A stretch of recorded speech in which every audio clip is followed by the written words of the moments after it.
In 1999, Paul Edgecomb, a former prison officer, leads a lonely life in a Louisiana nursing home. Despite the home's rules, he often takes long walks to visit a nearby cottage. Paul is in better shape than the other residents, but one evening he breaks down while watching Top Hat.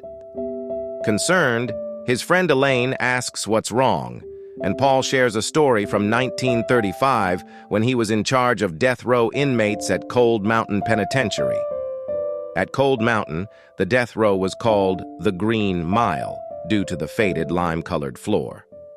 Paul reflects on how 1935 was a tough year for him, not only because of a painful urinary infection, but also because of his interactions with difficult inmates, particularly a sadistic guard named Percy Wetmore, who couldn't be dismissed due to his connections.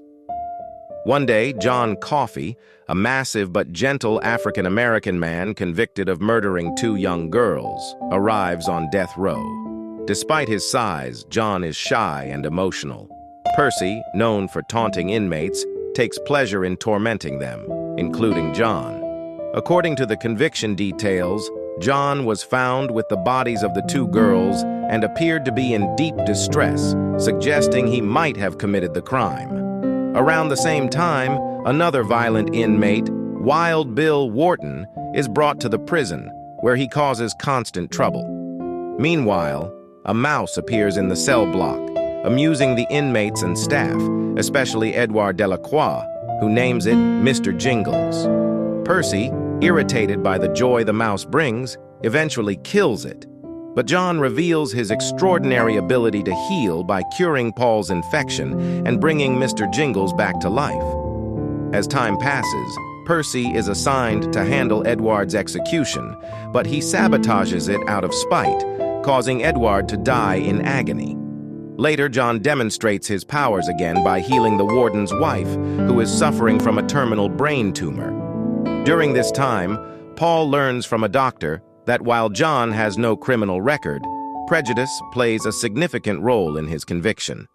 In a crucial moment, John transfers the illness he took from the warden's wife into Percy, causing him to shoot Wharton before falling into a catatonic state. Percy is subsequently admitted to a mental hospital. After these events, Paul realizes that it was Wharton, not John, who committed the murders. John, tired of the pain in the world, accepts his fate and asks Paul to forgo the Black Hood during his execution because he fears the dark. Paul grants his request, and John is executed. Years later, Paul, now elderly, reveals to Elaine that he has lived far longer than expected, 108 years, due to the part of John that he received during their final encounter.